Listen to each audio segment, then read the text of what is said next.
Hello everyone, my name is Jacob Landis Eichste, and I'd like to give you my 10 tips to be a faster editor. I've worked professionally as an editor in Hollywood on a variety of projects, and at one point I had a job interview where I was asked to complete 16 editing tasks in 15 minutes. I finished with about a minute to spare, and the person hiring told me no one had ever made it past step number 7. And I wanted to share with you some techniques I used to meet that really difficult deadline. Now, this is just what's worked well for me and what helped me meet deadlines for work, and I encourage you to look up what other people have to say regarding this subject. These aren't editor specific, although I'm planning some videos in the future with more tips that are specific to editing platforms. I'm using Final Cut 10 in this tutorial, but I've used Avid, Premiere, Final Cut 7, and they each have their pros and cons. Final Cut 10 has worked well for recent projects because of its ability to digest and sync footage quickly, as well as upload directly to Vimeo and YouTube, but I do choose different editing programs depending on the project and the strengths and limitation of each editing platform.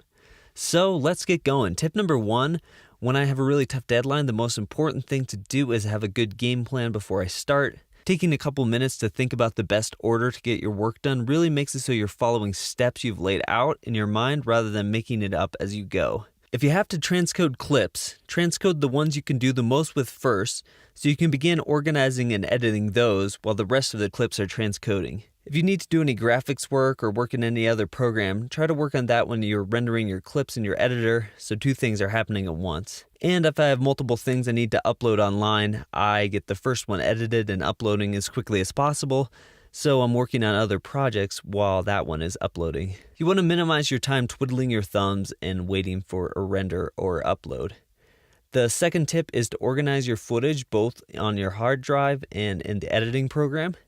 Now, here I think balance is important. Like when I had 16 tasks to do in 15 minutes, I could have easily spent the entire 15 minutes organizing and labeling clips and making subclips, but I ended up dedicating about a minute to just really efficient organization. Now, your main goal is to understand where everything is and not waste time later on looking for everything. Try to set it up in a way that you can find everything you need in a couple of seconds. I highly recommend separating your audio, stills, and clips into various folders both on your hard drive and in your editor. And if you're working on something enormous like a feature film or TV episode, I recommend taking a lot of time labeling every single clip and segment or you'll get really lost in the future. Tip 3 is to know your hotkeys. The less you use your mouse, the better. Dropping your clip in the timeline is something you do over and over and over, so make sure you have one key to drop it at the playhead and another to drop it at the end of the timeline. Take the time to memorize these and realize what they do and how that can impact your editing. Tip 4 is to use markers. You can place them to time your edit to music, sync audio manually, and indicate important moments. Placing and labeling markers help you to keep things organized and show where various elements go in your timeline. Tip 5 is to have a good understanding of multicam and when to use it. Some projects it's faster to line things up in the timeline, but on others it's absolutely worth the time to create a multicam clip. A lot of times it lets you edit in real time and work much faster. Becoming really comfortable with creating a multicam clip in your platform can really speed up your workflow on projects where you can utilize it well. Tip number 6 is to create a basic core edit quickly. Now, it varies from person to person the exact order they do their edit, but I found getting a quick edit that has dialogue and a general idea of timing is a good starting point. Sometimes I'll close my eyes just to get the timing and flow of the dialogue down. Building a solid foundation of a piece is important. You can really tweak the exact frames and cuts and music and B-roll later on, but getting down an overview of the piece and its core elements has really helped me to move forward. Tip number 7 is to use real-time editing. The ability to look over your work and edit it at the same time will really speed things up. I'll usually play the video all the way through 2 or 3 times and I'll be tweaking the cuts and adding in clips as I go.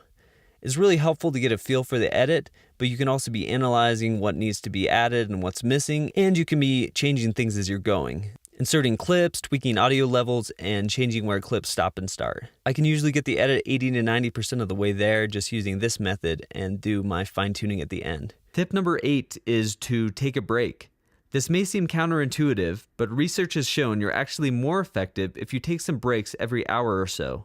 Find an activity that helps you recharge in a couple minutes.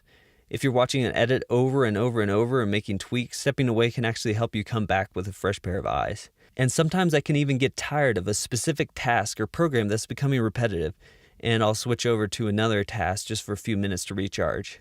Tip 9 is to know each program and its strengths and weaknesses. For example, I knew what format we compressed all our videos to at work, and I ran a test with 4 different programs to see which could compress the same clip the fastest. And the one we are currently using took 20 minutes longer to compress a 5-minute clip, which translated to tons of times lost since it was a task we were doing several times every day. Figure out what programs are best at each task and get better at the programs that excel in certain areas. Sometimes we're more familiar with a program and use that one instead, but really look into the capabilities of a number of programs so you can be faster in the future. And don't be afraid to run tests. Depending on where you work, they may require you to work exclusively with certain programs in a workflow, but many jobs I've been at have given some freedom, especially when it comes to something like compressing files. And tip number 10 is to watch your work as you are uploading. Sometimes there's an issue with a clip, or sometimes you didn't notice something in the edit. I recommend starting to upload it online, but then immediately watching it to make sure everything is perfect. If possible, have someone else watch it with you to have a fresh pair of eyes. If there's an issue, you can cancel the upload and make the change and then upload the new one. It's awful to spend 45 minutes uploading a clip, and then notice once it's finished you have to make a change and start the entire process over again. And your last bonus tip is never stop learning. A few summers ago, I'd been using Final Cut 7 for about 10 years, and I'd done it full-time as a professional editor for several years. But I took an online 8-hour crash course one weekend, and even though 97% of what they covered I already knew, the additional 3% really helped me to speed up my workflow.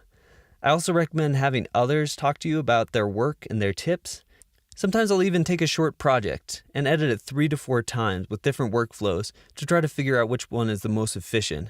Don't forget to memorize your hotkeys, don't be afraid to tweak your workflow, and just figure out what works best for you. I really hope this video was helpful for you. I encourage you to look at what others have to say about the topic, and please ask me any questions at all down below. If you enjoyed this video, please give it a like or a share, and please subscribe since I'll have many more tutorials coming soon. This is Jacob Landis-Eichste, and thank you so much for watching.